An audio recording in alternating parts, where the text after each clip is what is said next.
buddy of mine was taken off out of London Heathrow Airport. He's talking to Gatwick Approach.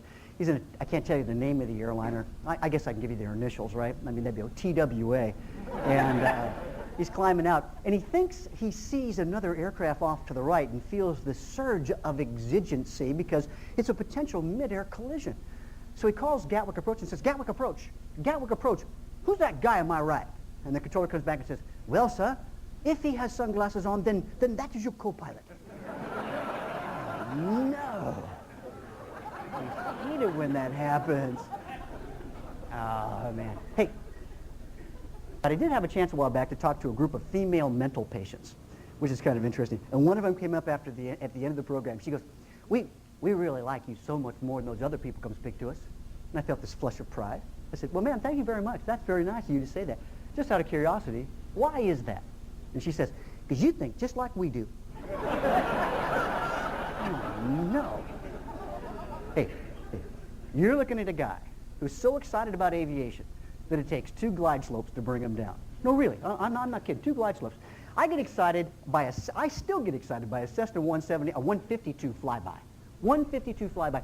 I like the 152 flyby more than I do the Mooney flyby, the Malibu flyby, the Bonanza flyby, the Glass Star flyby. I like it more than those other aircraft because it lasts so much longer. You have a 5-knot wind. Wow, this thing could last all day. Oh, it's just so much fun. No, really, I do. I like it more than that because those airplanes are so exciting and so much fun. People say, what do you like about aviation, Rod? And I say, you know, I like the grit, I like the grease, and I like the grime. And that's just the airport coffee. So there are a lot of good things in aviation that you could have. And I guess I like it because the people are so interesting. We have Edward T. Hall, the anthropologist, once said that if you appreciate people and their stories, he said, you will never be without entertainment. Last year when I was here at Sun and Fun, a kid came up to me, and folks, I don't make fun of anybody, because you're looking at a guy who's been made fun of more than anybody else in this side of the Anchorage localizer. And a kid came up to me, he said, have you ever seen this? He had a ball bearing bolted to his tongue. His tongue was pierced. And he had a ball bearing right there on the head. How many people have ever seen that before? How many people have one right now? How many people have one?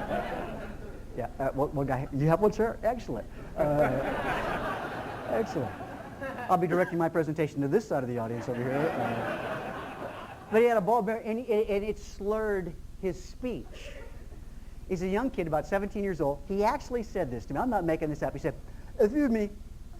He said, do you think that this thing will affect my airline career? That's what he said. Folks, I don't make fun of anybody, especially young folks. But I looked at him, I said, well, that all depends. You planning on answering any questions during the interview? I'll think about it. I said, there you go. See, what you want to do is get the yes or no question interview format. You like to fly? Mm-hmm. You're going to crash? Mm-hmm. You're hired. Oh, goody. And, but yeah, if you have the ball bearing thing, I think they get it off. You got one of those little earrings right there, you know, I think I'd show up with my headset on for the interview. Got the headset on. Yeah, well, no, I'm ready to fly. And that's what you want to do. But, you know, I don't mind the earring. Earring's pretty cool, I guess, you know. But, hey, you're going to get an earring. You got to make sure you get it on the right side. The proper. You get it on the wrong side, you get yourself a whole new set of friends, if you know what I'm saying. Got to be careful there. But you know what I think is perhaps vastly underrated? A tool, a thing that pilots just have never even recognized the value of, and that is the nose ring. You got a nose ring, you got something. Let me tell you what, you can use that to hold your charts with. Your co-pilot's new hire got a nose ring. Hey, Bob, give me the approach chart for Atlanta. Ah! Just like that. Man, that's great. Powerful stuff.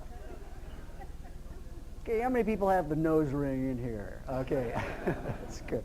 I shouldn't do that. It's terrible. But no, earrings, okay, be careful there. And nose ring, I think headset. Oh, if you got the nose ring, oxygen mask. Show up with the oxygen mask on. Oxygen mask and headset. You're going to get hired because they know you're motivated. So get nervous. This guy got nervous. He's coming down to land, and as he's coming down to land, his tongue is sticking out of his mouth like this.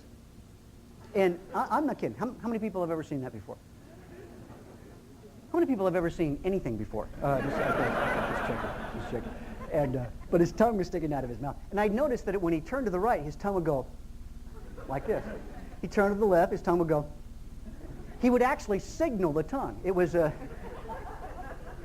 guess, EST, extrasensory tongue position there in advance. He would point in the direction he's going to go. And I'm thinking, this is pretty dumb because he can't do that on his check ride. I mean, the guy's getting close to his check ride. And he's sitting there going, I guess when he gets his IFR rating, he'll go like this.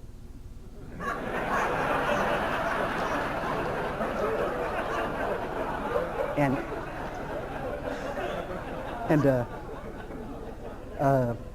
I'm looking, and he's got his tongue sticking, and thinking, take his check ride in 4 or 5 more hours. So I reach into my flight case, and I always carry a leather glove in my flight case, a pair of leather gloves. And the reason I do that is because, by the way, this is important. You might want to remember this. In fact, everybody take your finger and do this. This is very important. Go ahead and do this. Now stick your finger up. No, put your finger right there. Put it in your ear. Really. No, I'm serious. Do it. Do it. If you see somebody not doing that, I want you to raise your hand and point to them. All right? If you could use the other hand, that would be good. But I put it right there because what I'm about to say is so important. I don't want it to go in one ear and out the other. Okay. So, okay, that went over like a pregnant pole vaulter, but that's okay. Hey, don't worry, folks. Some of these are just for me. Anyway, so the leather glove is very important. ALPA, the Airline Pilot Association, says that you want to carry, and by the way, ALPA, whose motto is, last year their motto is, or was, safety first. I think ALPA this year's motto is, hey, Bob, what does that switch do? Anyway, so they said carry a leather glove because if something catches fire, or more specifically, something is with flame, you can reach out, grab it with the leather gloves on, because leather doesn't burn. I mean, think back. When was the last time you ever saw a cow catch fire? And so I put my leather glove on, and I'm watching him. And, this is I guess, the impetuousness of youth, the impetuosity of youth. He has his tongue out. I reach over, and I go, boom! I grab it like that. And he goes, let go. I've got it to the left. Nice little tongue right there.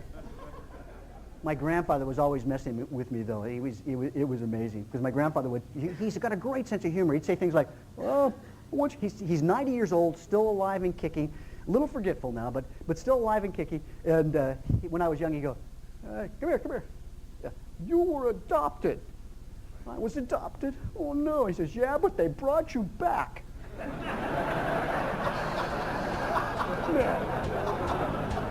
He's messing with my head. My grandfather was always like